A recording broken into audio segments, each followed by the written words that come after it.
नमस्कार दोस्तों, welcome to पाठशाला ऑफ सिविल इंजीनियरिंग। मेरा नाम हर्ष प्रताप सिंह है।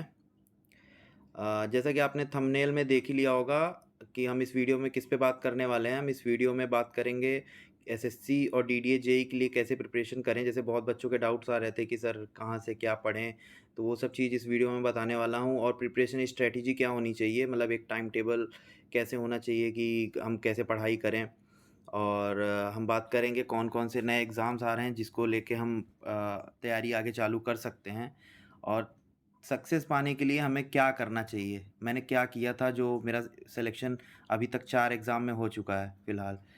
तो मैंने अब जैसे कि आप इंट्रोडक्शन अपना दे देता हूँ। मैंने एसएससी जेईई क्वालीफ़ाई किया, सीपीडब्ल्यूडी 337 रैंक है मेरी। और डीडीए जेईई भी मेरा क्वालीफ़ाई हो गया है। सीजीएल का प्री भी क्वालीफ़ाइड था। अभी फ़िलहाल सब इंजीनियर पीएचईडी में हूँ।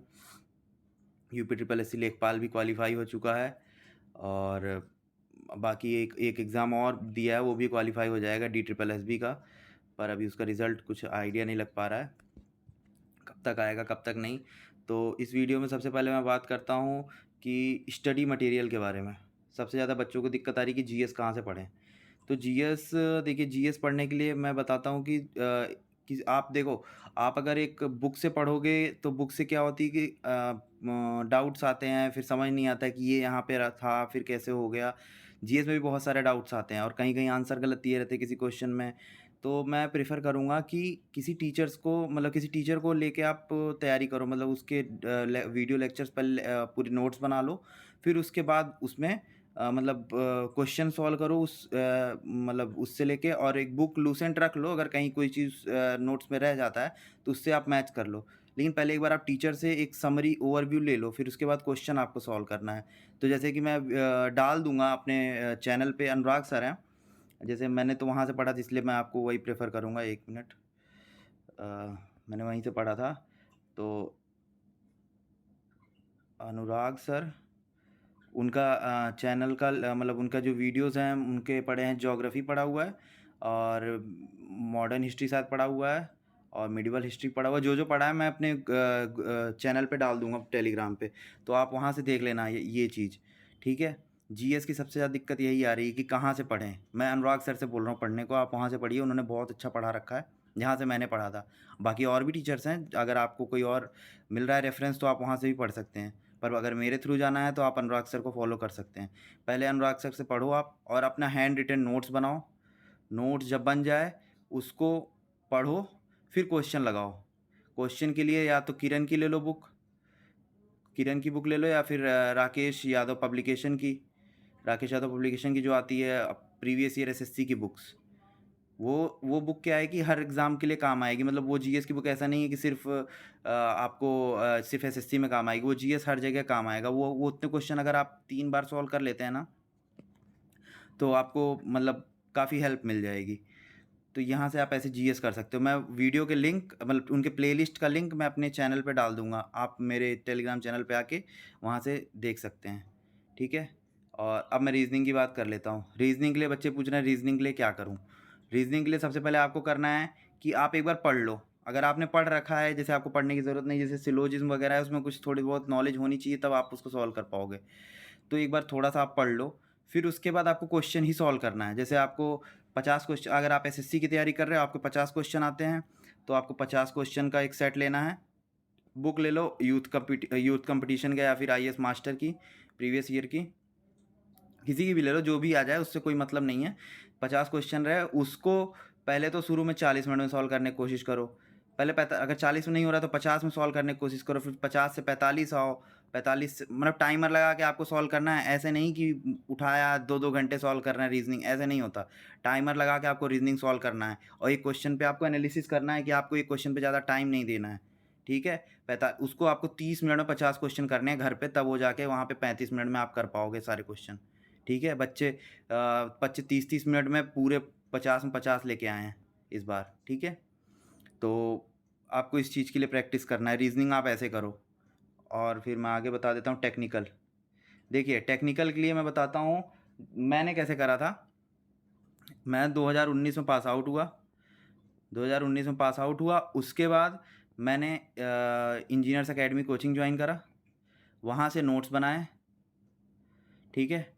फिर वहाँ से मैंने फर्स्ट अटेम्प्ट दिया, उसमें मैं मतलब 1.5 नंबर से रह गया फर्स्ट अटेम्प्ट में। दूसरा अटेम्प्ट दिया मैंने, 3 नंबर से रह गया, और फिर तीसरे अटेम्प्ट में मैं 145 मार्क्स ले आया। 145 मार्क्स। तो ये जो मैंने करा ना, ये मेरा बेसिक के लिए था। ये जो फर्स्ट मतलब यहाँ मेरा बिल्कुल बेसिक नहीं था मेरे पास। 2019 में मेरे पास सिविल इंजीनियरिंग का बिल्कुल बेसिक ही नहीं था, कुछ भी नहीं आता था मुझे। मैं बिल्कुल मतलब कैसे बताऊँ कि बस क्वांटम कॉलेज की एग्ज़ाम्स जब होते सेमेस्टर एग्ज़ाम्स, तो क्वांटम आती थी हमारे हमारे यूपीटीयू में, तो वो पढ़ के मैं पास हो जाता था। बिल्कुल नहीं पढ़ाई करता था। टेक्स्ट बुक तो कभी मेरे को नाम भी नहीं पता था कि किस, बस एक टेक्स्ट बुक का नाम पता है, एसके दुग्गल बीएमसी की होती है बस, और बाकी मेरे को ज़्यादा कुछ नाम नहीं पता टेक्स्ट बुक के, अभी भी नहीं पता है, क्योंकि मैंने टेक्स्ट बुक से पढ़ाई ही नहीं करा है। मैंने सिर्फ़ और सिर्फ़ नोट से पढ़ाई करा और शॉर्ट नोट्स बनाए, उन्हीं से करा है। उसके बाद यहाँ के बाद मैंने जितेंद्र सर से क्लास लिया था। जितेंद्र सर का विज़न बैच लिया था। जितेंद्र विज़न बैच जो था वो काफ़ी हेल्पफुल था, क्योंकि वो क्या था कि यहाँ से तो मतलब डीप में बिल्कुल यहाँ पे नहीं जा पाया मैं, क्योंकि वहाँ पे टीचरों ने पढ़ाया पर मेरे को उतना समझ में ही नहीं आता था। फिर मैं बेसिक बेसिक ही समझ पाया। फिर लेकिन जब जितेंद्र सर से पढ़ा, तो उन्होंने बिल्कुल डीप में बढ़िया से एकदम एक्सप्लेन करके पढ़ाया, तो मैं वहाँ तक पहुँचा जो मैंने 145 मार्क्स प्री में स्कोर किए, और डीडीए भी क्वालीफाई किए, बहुत सारे एग्ज़ाम क्वालीफाई किए। और इन सब चीज़ों के चलते-चलते मैं नॉन टेक के भी एग्ज़ाम देते रहता था, जैसे लेखपाल हो गया, सीजीएल हो गया, तो ये देते रहता था। तो मेरा नॉन टेक के लिए मैं जीएस भी पढ़ता रहता था। तो वहाँ से मेरा जीएस भी थोड़ा ठीक-ठाक हो गया है। जैसे अभी आगे मैं सोच रहा हूँ कि मतलब सोच क्या रहा हूँ, मैं करूँगा, सिविल सर्विसेज़ की प्रिपरेशन करूँगा। तो मेरे को जीएस पढ़ना पसंद है, इसलिए मैं करूँगा। ठीक है? अब इसके बाद टेक्निकल हो गया आपका। हाँ, अब स्ट्रैटेजी की मैं बात कर लेता हूँ। अरे हाँ, जीएस में एक चीज़ रह गया, मैं आपको एक चीज़ बताना भूल गया जीएस में। यहाँ से तो कर लोगे। जीएस में सबसे एक मतलब एक बीटेक वाले स्टूडेंट को जीएस में सबसे बड़ा प्रॉफ़िट क्या मिल सकता है? साइंस। साइंस पे आप कमांड बनाओ। साइंस के लगभग 20 क्वेश्चन आते हैं 30 में से। 20 से 25 क्वेश्चन आ जाते हैं, तो उस पे कमांड बनाओ आप। जैसे अगर मान लो आपको बायोलॉजी नहीं आता, तो बायोलॉजी आप थोड़ा बहुत पढ़ो। देखो एग्ज़ामपुर पे एक मैम ने पढ़ा रखा है, एग्ज़ामपुर चैनल पे आप जाना, बायोलॉजी प्लेलिस्ट सर्च करना, वहाँ पे आपको मिल जाएगा। हो सकता है तो वो भी लिंक मैं डाल दूँगा कि मैम ने बहुत अच्छा पढ़ाया था, मैंने उनसे पढ़ा था। हर एक टॉपिक उन्होंने बहुत अच्छे से पढ़ा रखा है एग्ज़ामपुर चैनल पे, वहाँ से मैंने पढ़ा था। और फिज़िक्स आप खुद से अगर प्रीवियस ईयर क्वेश्चन करोगे, खुद से आपको आइडिया लग जाएगा फिज़िक्स में क्या पूछता है। तो फिज़िक्स में आप कर लोगे, फिज़िक्स का कोई दिक्कत नहीं है। और केमिस्ट्री क्वेश्चन से ही, ये सब आपको क्वेश्चन ही रट लो आप। मैंने तो क्वेश्चन ही रट रखा था, मैंने ये सब ज़्यादा पढ़ा नहीं था। मेरे को थोड़ा बहुत आता भी था पहले से, और मैंने बाकी क्वेश्चन ही रट लिया था, तो मेरे को ज़्यादा दिक्कत नहीं आई। तो ऐसे आप कर सकते हो जीएस, ठीक है? और कोई डाउट आता है तो आप मेरे चैनल पे बताओ। अभी मैंने पूछा था, किसी ने कुछ बताया ही नहीं, तो मेरे को जो टॉपिक याद थे, तो मैंने उस पे वीडियो बना दिया, ठीक है? स्ट्रैटेजी क्या होनी चाहिए? देखो, स्ट्रैटेजी एक एस्पिरेंट की सबसे ज़्यादा होनी चाहिए कंसिस्टेंसी। कंसिस्टेंसी जो है, अगर आप कंसिस्टेंट नहीं रहोगे तो सिलेक्शन देखो होगा। मतलब अगर आप जैसे 3 दिन हफ्ते में पढ़ाई करते हो, 4 दिन पढ़ाई करते हो, तो सिलेक्शन होगा, पर बहुत टाइम ले लेगा, ठीक है? तो मैं मेरे हिसाब से मतलब जो मैं करता था ज़्यादातर, जैसे मेरे को भी 3.5 साल लग गया, 3.5 साल के आसपास, क्योंकि मेरा बिल्कुल बेस वीक था। मैंने सिर्फ इंजीनियरिंग में कुछ भी नहीं पढ़ा था, सिर्फ इंजॉय किया था। तो कंसिस्टेंसी क्या होना चाहिए? देखिए, हफ्ते में 7 दिन होते हैं ना, 7 में को 2 पार्ट में डिवाइड करना है, 6 और 1। 6 दिन में आप जितनी पढ़ाई करोगे, मान लेता हूँ 6 दिन में आप 8 घंटे पढ़ते हो, 8 घंटे नहीं, ये कम है, इससे सिलेक्शन नहीं होगा अच्छा। होगा पर ट्रेड अच्छा नहीं मिलेगा, मतलब डिपार्टमेंट। आप 12 का ले लो, 12 घंटे अगर आप पढ़ रहे हो 6 दिन, तो आपको 7वें दिन जीरो नहीं करना है, आपको एक दिन रेस्ट लेना है। ये रेस्ट वाला दिन है, 6 दिन आपको पढ़ाई करना है। शुरू में आप 2 दिन रेस्ट रख सकते हो हफ्ते में, लेकिन वो जो रेस्ट वाला दिन होगा, उस दिन आपको 6 घंटे पढ़ना पड़ेगा। इसका आधा इसका आधा पढ़ना पड़ेगा आपको रेस्ट वाले दिन। ऐसा नहीं कि आप उस दिन आराम कर रहे हो, बिल्कुल चिल कर रहे हो, वो फ्लो बिगड़ जाता है, ठीक है? ये कंसिस्टेंसी का मतलब है। ऐसा नहीं कि आप 3 दिन पढ़ रहे हो, फिर 3 दिन एन्जॉय कर रहे हो, ऐसे मत करना। ऐसे करोगे तो फिर बहुत टाइम लग जाएगा, ठीक है? और एक एक और स्ट्रैटेजी जो थी मेरी, जो जितेंद्र सर ने मेरे को बताया था, उनका एक मूल मंत्र जिसको कहते हैं ना, वो था SPRTA। स्पार्टा करके उनका एक मूल मंत्र था। इसका मतलब था ये बहुत बच्चे मेरे से पूछ चुके हैं कि कैसे पढ़ाई करते थे आप, मैं उस पे बना रहा हूँ, तो आप लोग वीडियो देख लेना, ठीक है? तो नहीं तो बार-बार आप मेरे को डीएम करते हो, तो फिर मैं सबको नहीं एक अलग-अलग से समझा सकता ना, तो आप लोग वीडियो देख के समझ लो। मेरे पास बहुत मैसेज आ गए। Study, practice, revision, test, analysis, ठीक है? तो देखो, मैंने भी शुरू में जो गलतियां करी, मैं ज़्यादातर बच्चे यही करते हैं जो मैंने गलती करी थी। शुरू के 3 ही करते हैं बस, या शुरू के 4 ही करते हैं। ये 5वां जो होता है ना, चौथा और 5वां, ये बहुत अच्छा रोल प्ले करता है। जो डेढ़-डेढ़ नंबर से बच्चे रुकते हैं ना, वो या शुरू के 3 या शुरू के 4 ही करते हैं, 5वां चौथा 5वां छोड़ ही देते हैं, ठीक है? तो आपको ये शुरू से ध्यान रखना है कि आपको ये सब गलती नहीं करनी जो गलती मैंने करी है। क्योंकि अगर आप जैसे मेरे को भी काफ़ी टाइम लगा, अगर मैं शायद शुरू में मतलब गाइडेंस तो था ही, बहुत अच्छे-अच्छे टीचर्स थे जो मेरे को गाइड कर रहे थे, पर मैं ही नहीं फ़ॉलो करता था। थोड़ा बहुत इधर-उधर भटक गया था। तो ये आपको करना है, ये आप ध्यान रखना। आप एनालिसिस जो है ना, ये हर जैसे एनालिसिस कैसे बता रहा हूँ मैं। जैसे अभी मैंने बताया था एनालिसिस के लिए अपना नोट्स बनाने के लिए, तो एक लड़के ने वीडियो में कमेंट भी किया था, मैं उसको बता देता हूँ। उसने बोला था कि टेक्स्ट बुक में क्वेश्चन सेव करने का भी ऑप्शन आता है, फिर वो सेव ही रह जाता है यार। फिर उसको सेव रखो, ज़िंदगी भर सेव रहेगा, आपके पास कोई दिक्कत नहीं है, आप सेव करके रख लो उसे, लेकिन दोबारा कभी खोल के देख नहीं पाओगे। ये मैं लिख के देता हूँ। ये जो पीडीएफ भी सेव करते हैं, वो पीडीएफ ज़्यादातर सेव ही रह जाते हैं। कुछ बच्चे हैं जो पढ़ लेते हैं, लेकिन मेरे तो सेव ही रहते थे, मेरे को जहाँ तक पता है। बहुत कम उनसे नॉलेज, मतलब जो हाथ से लिखा उसको एक बार पलट लिया, लेकिन पीडीएफ तो सेव ही रहता है। और क्या बताना था मेरे को? हाँ, पहले अब डीडीए के बारे में बता देता हूँ, एक स्पेशल डीडीए के बारे में कैसे प्रिपरेशन करना है।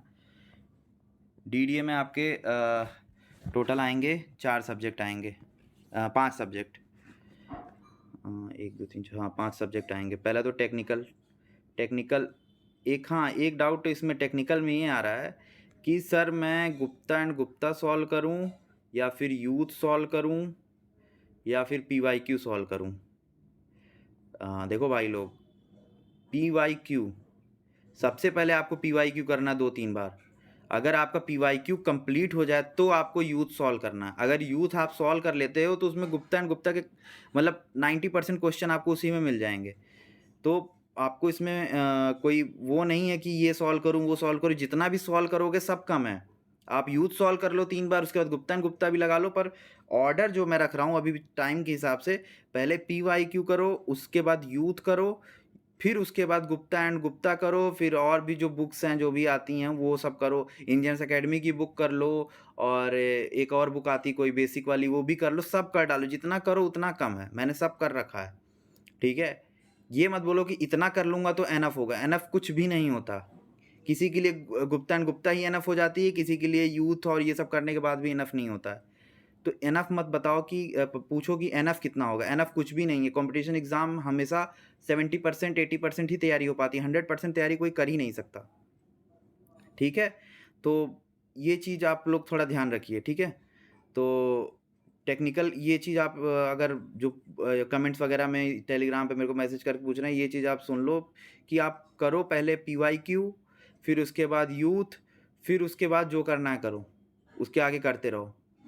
पर ये सब पहले आप कंप्लीट कर लो। यूथ में आपके ज़्यादातर क्वेश्चन सारे कवर हो जाएंगे अच्छे-अच्छे। और यूथ एई की बुक करो, जेईई में गलतियाँ बहुत ज़्यादा हैं और उसके क्वेश्चन बिल्कुल वन लाइनर हैं। वो करने से आपको नॉलेज नहीं बढ़ेगा ज़्यादा मेरे हिसाब से, क्योंकि मैंने जेईई का भी देखा है और एई का भी देखा है। तो एई का मेरे हिसाब से बुक सबसे अच्छी है।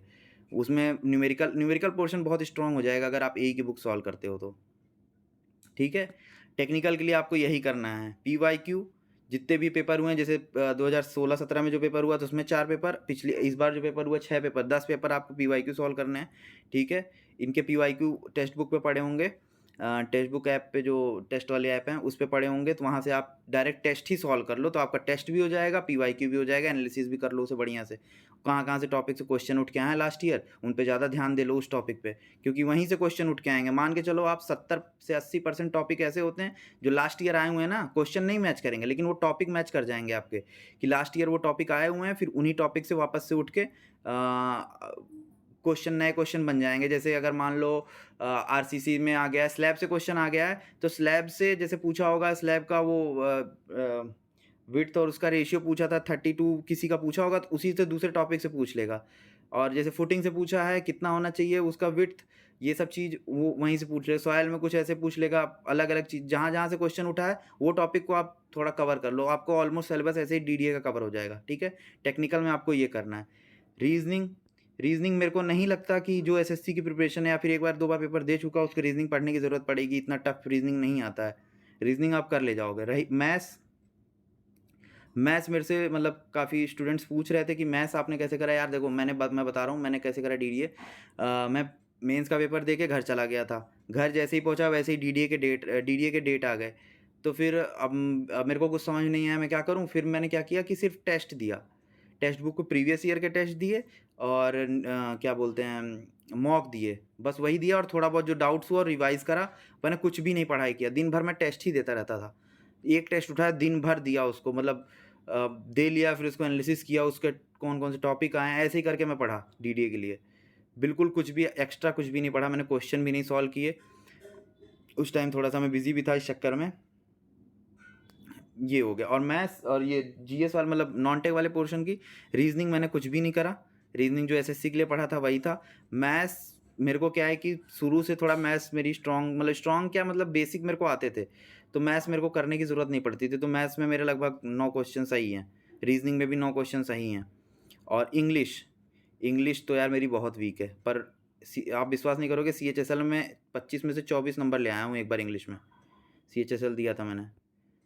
तो मतलब पता नहीं कैसे मेरे को लग जाता है, मेरे को कुछ नहीं आता इंग्लिश में, लेकिन फिर भी मेरे क्वेश्चन पता नहीं कैसे सही हो जाते हैं।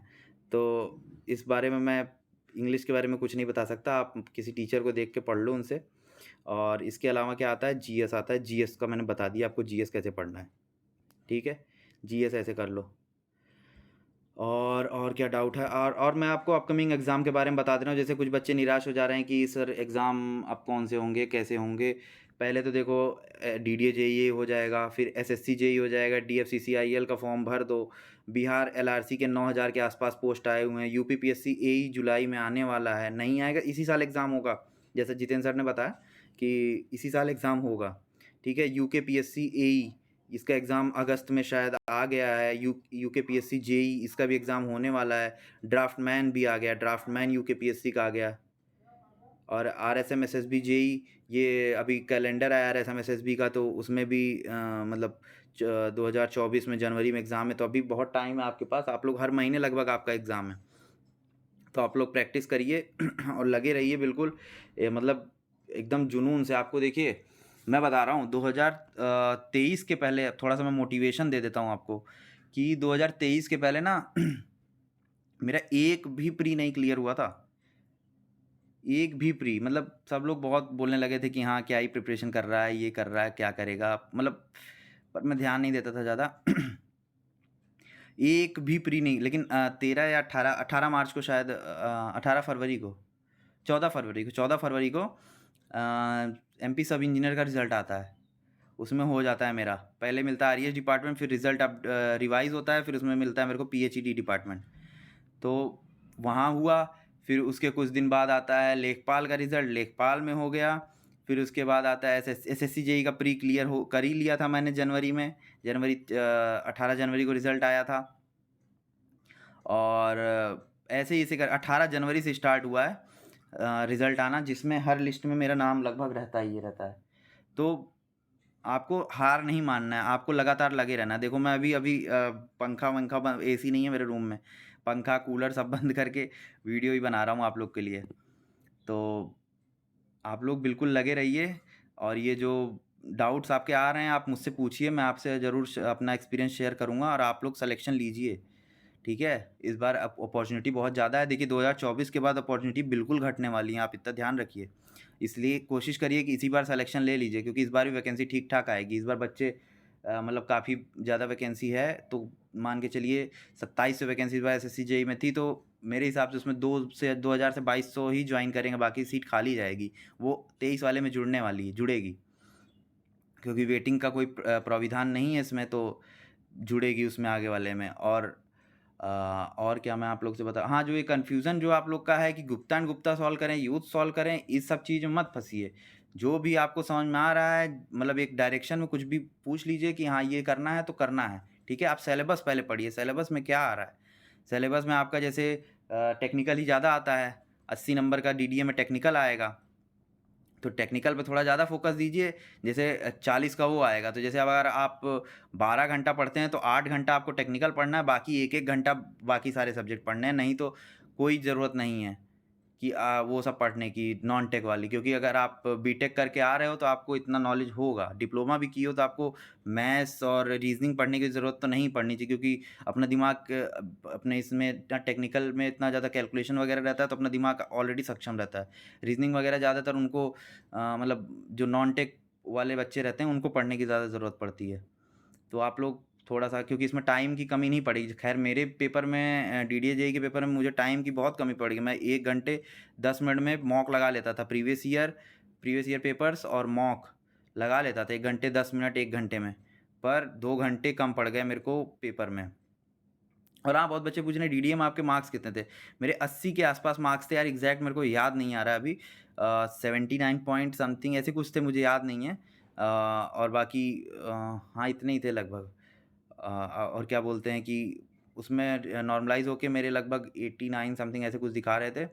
तो 89 नहीं, याद ही नहीं आ रहा मेरे को बिल्कुल, जैसे तो ब्रेन वॉश हो गया। जो भी रहा हूँ सिलेक्शन हो गया है, ये याद नहीं है मेरे को, इसलिए मैं बता नहीं पा रहा हूँ। तो डीडीए, डीएफसीसीआईएल और एसएससी जेईई, ये तीनों बहुत अच्छी वैकेंसी है। इन सब में आप सिलेक्शन लीजिए, और एई वगैरह की वैकेंसी भी आ रही है, तो आप लोग बढ़िया से तैयारी कीजिए। और आपको अगर कोई भी डाउट आता है, कहीं भी कोई भी डाउट आता है, तो आप मुझसे कांटेक्ट करिए। मैं आपसे कॉल पे भी बात कर लेता हूँ। आप अगर टेलीग्राम पे कॉल करेंगे, मैं बात कर लूँगा, कोई दिक्कत नहीं है। आप व्हाट्सएप नंबर भी आपको चाहिए तो मैं आपको व्हाट्सएप नंबर दे दूँगा। हाँ, और एक चीज़ और, मैं अपना इंस्टाग्राम और फेसबुक भी शेयर कर देता हूँ आपसे, तो वहाँ पे आप, मैं नीचे डिस्क्रिप्शन बॉक्स में नीचे डाल दूँगा, आप वहाँ से आप मुझे फॉलो कर सकते हैं, अगर मुझे फॉलो करना चाहते हैं तो। वैसे कोई कंपल्सरी नहीं है, बाकी मैं यहाँ पे हूँ टेलीग्राम वगैरह पे, अगर आपको पढ़ाई करना है तो। सोशल मीडिया पे ना ही रहें तो अच्छा है। मैंने भी अभी चालू किया है सोशल मीडिया, मेरा सब बंद था। ठीक है दोस्तों, फिर अगर कोई और डाउट आता है तो आप मुझे कॉन्टैक्ट करिए, ठीक है? मैं आपका डाउट क्लियर करूँगा। और हाँ, एक चीज़ और बताना भूल गया मैं, गूगल फॉर्म मैं बनाऊँगा, उसमें आप लोग, आज मैं वीडियो पे बात नहीं कर पाऊँगा, आप लोग क्योंकि किसी का रिप्लाई नहीं आया, तो मैं इस पे बात नहीं करूँगा। किसी का रिप्लाई आता तो मैं बात करता। अब मैं कल गूगल फॉर्म बनाऊँगा, जितने बच्चे रहेंगे उनको, उनके लिए जो गूगल फॉर्म भरेगा, अगर वो 10 से ज़्यादा होंगे तो मैं वीडियो कॉल करूँगा सबको, नहीं तो मैं पर्सनली सबसे बात कर लूँगा, ठीक है? ओके, ठीक है, आप सभी का बहुत-बहुत धन्यवाद। हमारे चैनल को सब्सक्राइब करिए, और लाइक करिए अगर वीडियो पसंद आती है तो। Thank you.